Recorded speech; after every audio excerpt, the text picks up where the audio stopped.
Pendukung Roy Suryo menganggap penetapan Roy Suryo dan 7 orang lainnya sebagai tersangka adalah bentuk kriminalisasi. Dukungan untuk Roy Suryo CS hadir dari sejumlah kalangan mulai dari mantan Danjen Kopassus, pengamat hingga masyarakat umum. Mereka meyakini ada yang janggal dari penetapan tersangka terhadap Roy Suryo CS dan mengajak untuk mengawal Roy Suryo CS karena ke-8 orang yang ditetapkan sebagai tersangka oleh Polda Metro Jaya dikriminalisasi.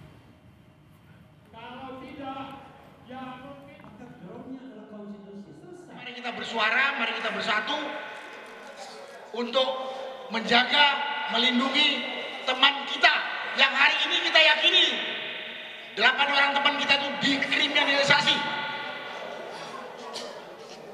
Saya yakin dikriminalisasi.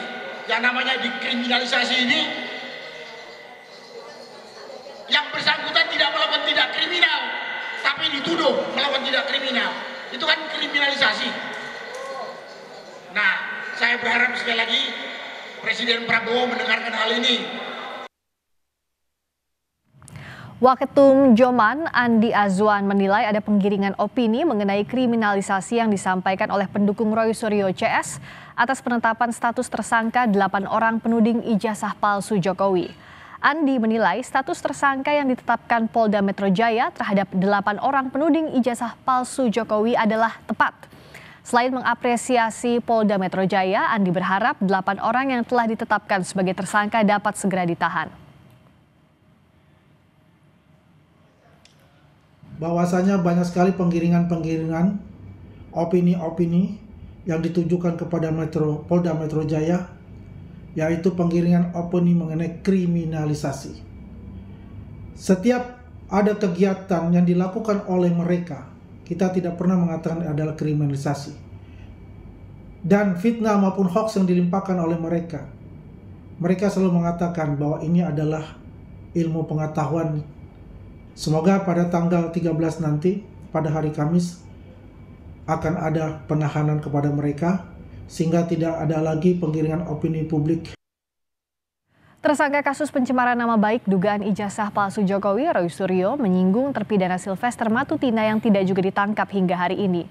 Roy menambahkan dirinya akan menjalani proses hukum sesuai dengan ketentuan yang berlaku usai ditetapkan sebagai tersangka. Hal itu disampaikan Roy Suryo dalam wawancaranya di program On Point. Roy Suryo menyatakan dirinya akan menghadapi proses hukum yang tengah menjeratnya saat ini. Roy juga meminta agar aparat penegak hukum bisa berlaku adil dan dalam mengambil keputusan hukum terhadap dirinya.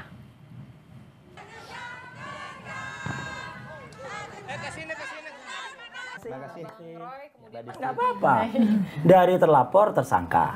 Dari tersangka nanti kalau lanjut kan mintanya jadi terdakwa. Dari terdakwa kan terpidana. Anda sudah siap? Lah dari terpidana kan masih bisa terlari. Kan ada yang terpidana terus lari 6 tahun nggak ditangkap sampai dengan sekarang. Siapa tuh? Sylvester. Kan ada contohnya. Ngapain takut jadi tersangka? Artinya laksanakan putusan hukum itu dengan benar. Yang sudah terpidana saja masih bisa lari-lari sambil dadah-dadah ke kejaksaan, sambil dadah ke hukum kita kok.